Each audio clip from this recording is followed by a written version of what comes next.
I suppose I should start by introducing myself and giving you a glimpse into my life before everything went sideways. My name is Dave, and I've been married to Laura for 7 years. We had what I thought was a good marriage. Sure, like all couples, we had our ups and downs, but most days felt normal, comfortable, even. We lived in a quaint suburb of Chicago, surrounded by friendly neighbors and a decent school for our 9-year-old daughter, Emily. Life was predictable, and I liked it that way. But then about 6 months ago, I started noticing some changes in Laura. Little things at first.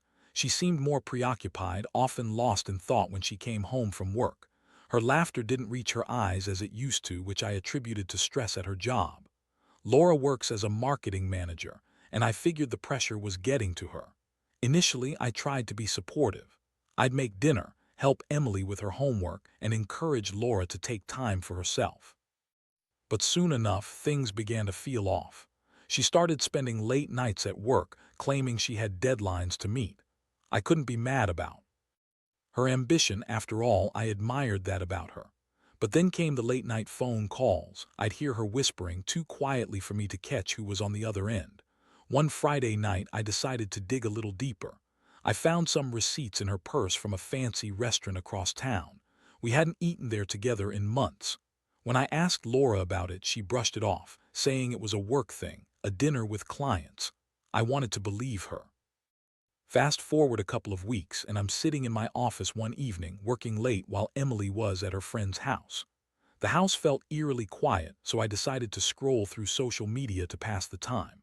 That's when I stumbled upon a post that made my stomach drop.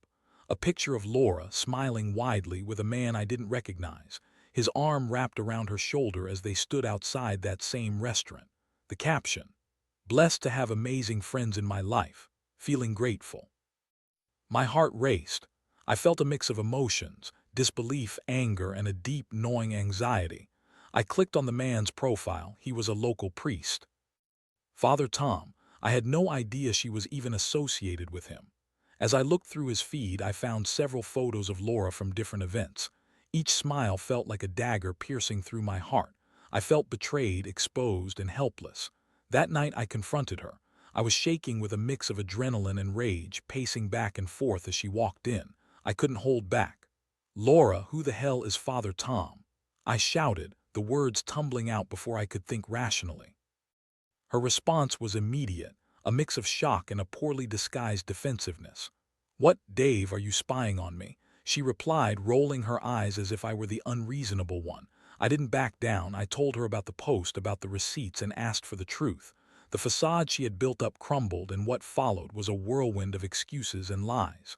"We're just friends. You have to understand, he helps me with my spirituality." I wanted to scream. Spirituality. I felt my head swimming as she continued to talk in circles. "You're being ridiculous. You don't know what you're talking about." But I did. I knew something was wrong, and in that moment I knew it was more than just a friendship. I was angry, but beneath that anger lay a deep sadness. How could she do this to me, to our family? I had built a life around trust, love, and commitment, and she had shattered it. As the days passed, I found myself oscillating between disbelief and anger. I couldn't sleep, couldn't eat. I felt hollow. Each time I saw her, I was reminded of her betrayal, and the question of what to do next smothered my thoughts. Looking back now, I realized that moment of confrontation was just the beginning of a long, dark path I never anticipated would unfold. After the confrontation, things at home turned tense. I could feel a palpable distance between us, like a thick fog that neither of us knew how to clear. Laura spent more time away from home, often giving vague excuses about late meetings or work dinners. I was stuck in a loop of anger and betrayal, replaying our conversations over and over in my mind, trying to decipher the truth behind her words. My heart felt heavy, and the anxiety festered as I tried to navigate the wreckage of our marriage. I didn't want to believe she was cheating on me with a priest of all people. The thought was absurd, yet every time I closed my eyes, I could picture that smile on her face in the photos with Father Tom. It was a smile meant for him, not me. Days turned into weeks, and the more I tried to confront her about the affair, the more defensive she became. insisting it was just a friendship and that I was being paranoid. "You don't trust me, Dave. Why would you think I could betray you?" she would ask, feigning innocence.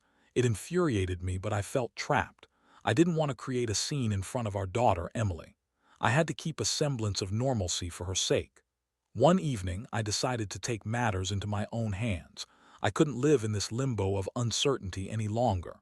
I started digging deeper, looking for evidence of Laura's betrayal.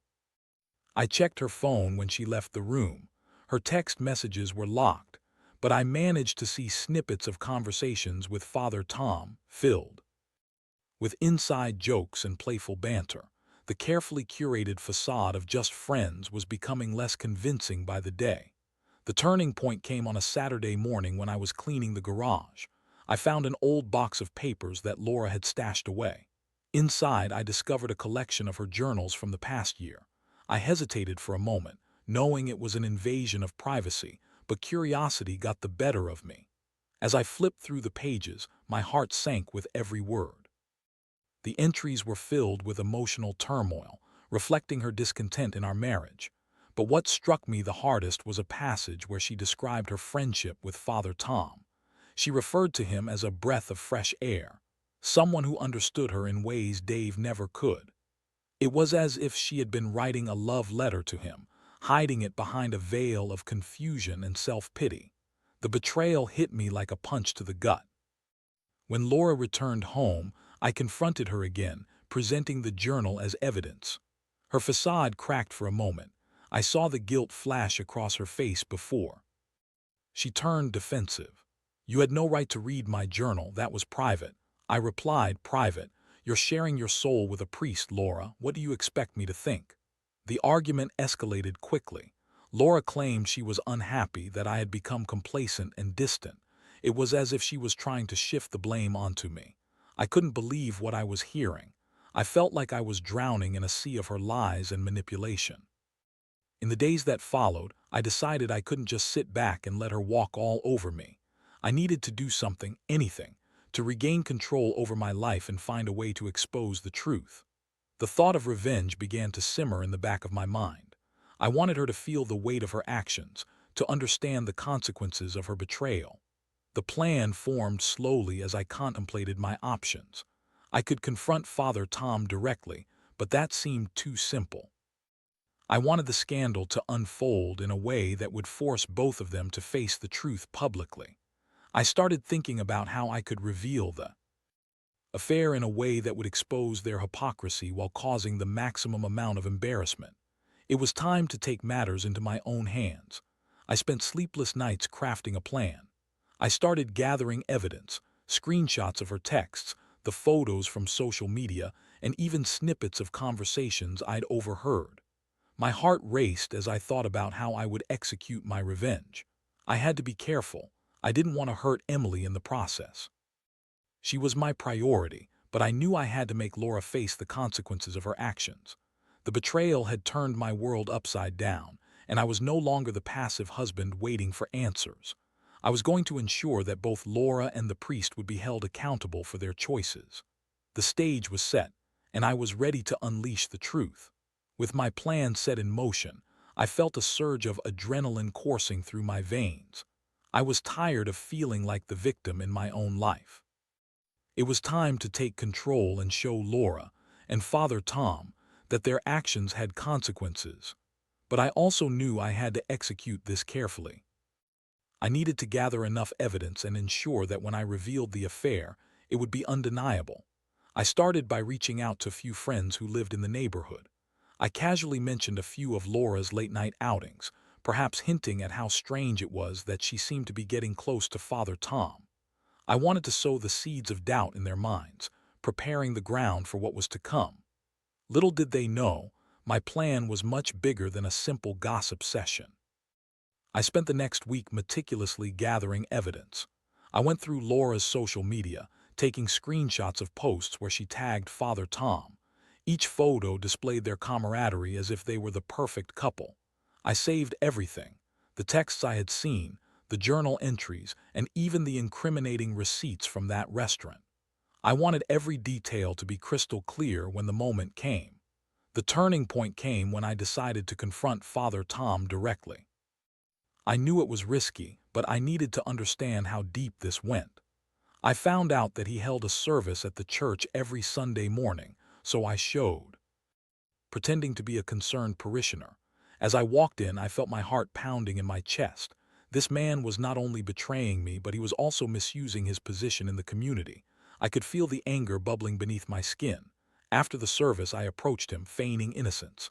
"Father Tom, that was a great sermon," I said, forcing a smile. "I've been meaning to talk to you about some things, actually." He smiled back, completely unaware of what was coming. "Of course, my son.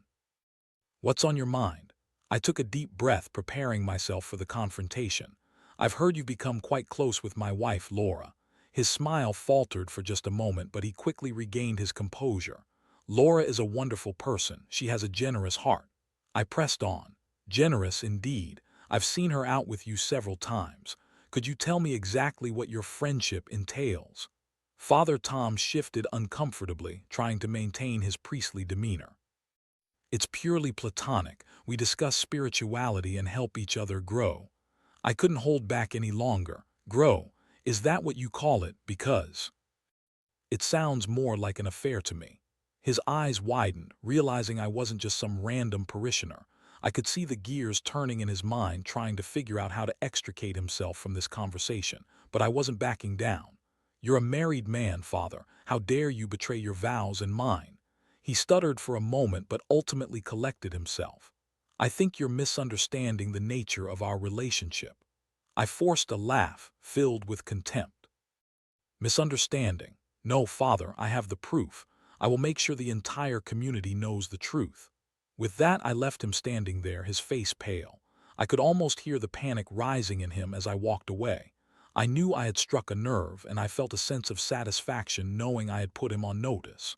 Over the next few days, I continued to gather evidence, carefully planning my next moves.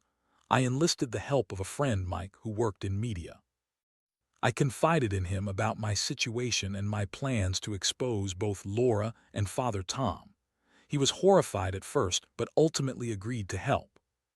He had connections that could amplify the message I wanted to send. We agreed that the best course of action would be to compile all the evidence into a comprehensive post that could be shared widely on social media, something that would go viral. I used the screenshots, journal entries, and photos to paint a clear picture of the affair. I wrote it all out, detailing the timeline of events, the betrayal, and the duplicity of a priest who had taken an oath to serve God and his congregation. Finally, the day came when we were ready to hit publish. I felt a mix of anticipation and dread. Would this truly be the end of my marriage? Would it destroy our family? I knew I had to stand firm in my decision, reminding myself of the pain Laura had caused. As I pressed the button, a wave of relief washed over me.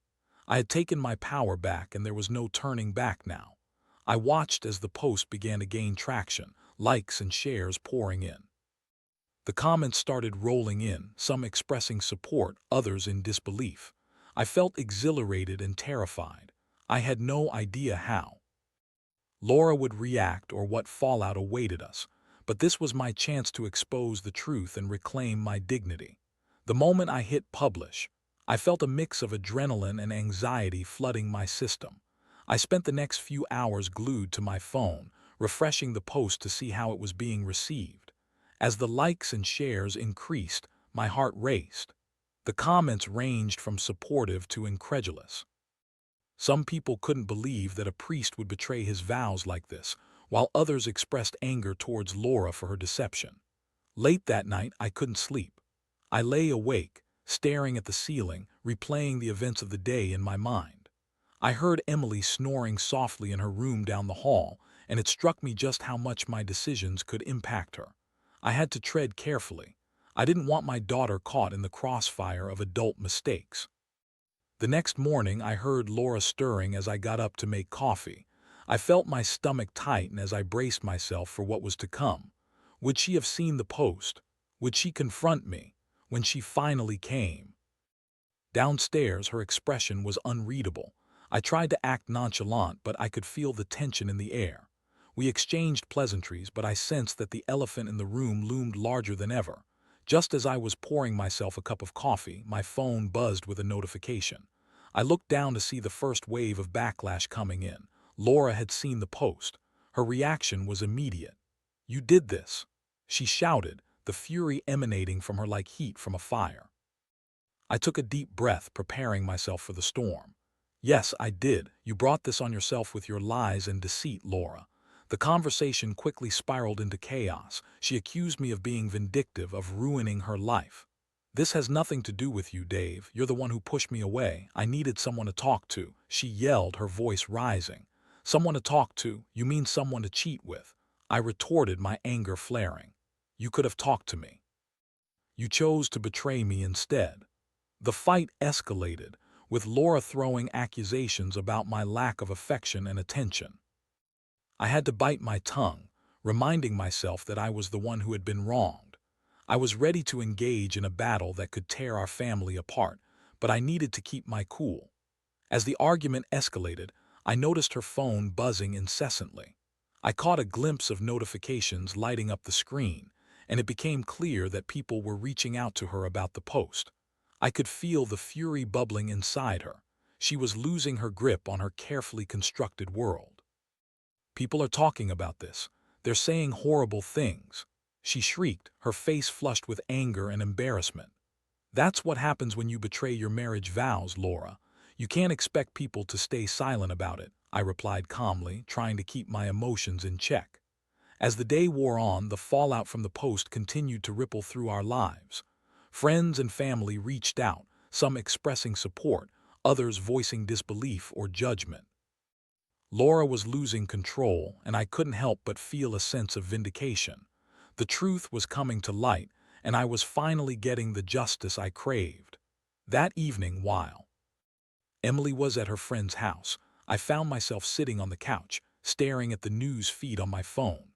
The comments were pouring in, many expressing sympathy for my situation, while others hurled insults at Laura.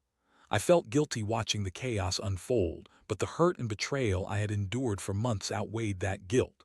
Around dinner time, Laura finally returned home with Emily, her face a mix of anger and embarrassment. She immediately sought out our daughter, wrapping her arms around her. "Sweetie, everything is going to be okay," she said, her voice wavering. "Mommy had a tough day." Emily looked confused, glancing between us. "What's going on?" Before I could even respond, Laura quickly jumped in. "We just had a little disagreement, Pumpkin. Nothing to worry about." My heart sank. I wanted to tell her the truth, but I knew it wasn't the right moment. I wanted to protect her from the fallout of our adult issues. But as I watched Laura, I saw the cracks forming in her facade. The guilt was eating away at her, and I knew it was only a matter of time before she broke down. Later that night, after Emily had gone to bed, Laura confronted me again. "You've ruined everything," she said, her voice barely above a whisper. "You've destroyed our family." I felt the weight of her words, but I was tired of bearing the burden of her choices. "I didn't ruin anything, Laura. You did this to yourself. You made your bed, and now you have to lie in it." Tears brimmed in her eyes, and for a moment I thought she might finally come clean about her actions. "I didn't mean for it to go this far. I was lost, and Father Tom was there. I didn't think it would hurt anyone." It was the first glimmer of honesty I had seen from her, but I couldn't let her off the hook so easily. "You didn't think. That's the problem, Laura. You didn't think about me, about Emily. You only thought about yourself." The conversation ended without resolution, and as I lay in bed that night, an overwhelming sense of uncertainty washed over me. The path ahead was unclear, and I felt the weight of my choices pressing heavily on my chest. I had uncovered the truth. But at what cost? The aftermath of my explosive post weighed heavily on both Laura and me. I could sense the tension in the air, thick and suffocating. She was visibly shaken, her facade cracking further with each passing day. I, on the other hand, felt a strange mix of empowerment and guilt. I had taken a stand, but the repercussions of that stand were starting to unravel our family. In the following days, Laura's behavior shifted dramatically. She oscillated between anger and despair, and I watched as she struggled to maintain her composure. The once vibrant woman I had married was now a shadow of her former self, haunted by her choices. She spent hours staring at her phone, refreshing her social media feeds, desperate for the tide of public opinion to turn in her favor. I had expected some backlash, but the sheer volume of support I received from friends and even acquaintances was overwhelming. The community, it seemed, rallied around me, offering words of encouragement and sympathy. I felt buoyed by their support, but I couldn't shake the feeling of discomfort that came with it. I had exposed Laura's betrayal, but at what cost? That weekend, Laura planned to go to church, or rather, where she thought Father Tom would be. I had a sinking feeling as I realized she was likely trying to smooth things over with him to somehow justify her actions. "I'll be back later," she said as she grabbed her purse, a forced smile plastered on her face. "Laura, wait," I called after her. "You really think it's a good idea to see him after everything that's happened? You think that's going to solve anything?" She rolled her eyes, her exasperation palpable. "I just want to talk, Dave. It's not what you think. But I knew better. It's exactly what I think. You can't just pretend like nothing happened. You need to face the consequences of your actions." "Face the consequences? What do you want me to do, Dave? Just sit here and wallow in shame? I'm trying to make amends." "Making amends? You've been lying to me and our daughter for months. You need to be honest about what you've done." With that, she stormed out, leaving me feeling even more isolated. I was left alone with my thoughts, wondering how deep this betrayal truly ran. Did she really think she could fix this by merely talking to Father Tom? As I sat there, I became determined to take further action. I couldn't allow Laura to continue living in this fantasy where she could pretend everything would be all right if she just talked it out with him. I reached out to Mike, who had helped me with the original post, and shared my thoughts. "Maybe we should go a step further," I suggested. "Get the media involved, expose this whole thing for what it really is. He's a priest. There are people who need to know he's not living up to his vows." Mike agreed and suggested we draft a more formal statement. The idea of making this public, of seeking justice not just for myself, but for others who might be affected by Father Tom's actions, began to solidify in my mind. By the time Laura returned home that afternoon, I was ready for another confrontation. "We need to talk," I said, my voice firm. She looked exhausted, but I could tell she was steeling herself for a fight. "About what? More accusations, more blame. About your affair with Father Tom. I'm done with the excuses, Laura. You need to understand the gravity of this situation." "I'm not the only one at fault here, you know," she shot back, her frustration boiling over. "True, but you made the choice to betray our family. You need to own that. Stop trying to sidestep the issue. I have plans, and they involve ensuring this doesn't happen to anyone else." "What do you mean?" she asked, the curiosity in her tone mixed with caution. "I'm going to make sure the truth comes out about Father Tom. He's a fraud and he needs to be held accountable just like you." She froze, the color draining from her face. "You wouldn't dare. Try me. You think this is about revenge. It's about justice. People deserve to know what he's really like." "Dave, please don't do this. You'll ruin everything," she pleaded, her voice trembling. "Everything. You've already ruined everything, Laura. You've thrown away our trust, our family. Now it's time for you both to face the music." Her expression shifted from anger to desperation. "You don't have to do this. We could still work on things. I can change. Change. You think a couple of heartfelt apologies will make this disappear? It doesn't work that way," I replied, my voice steady. We argued late into the night, each of us trying to stake our claim on what had become a battleground of emotions. I felt like we were going in circles, but I was resolute in my decision.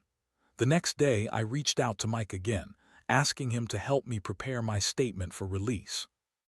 As the sun rose the next morning, I felt a strange sense of clarity.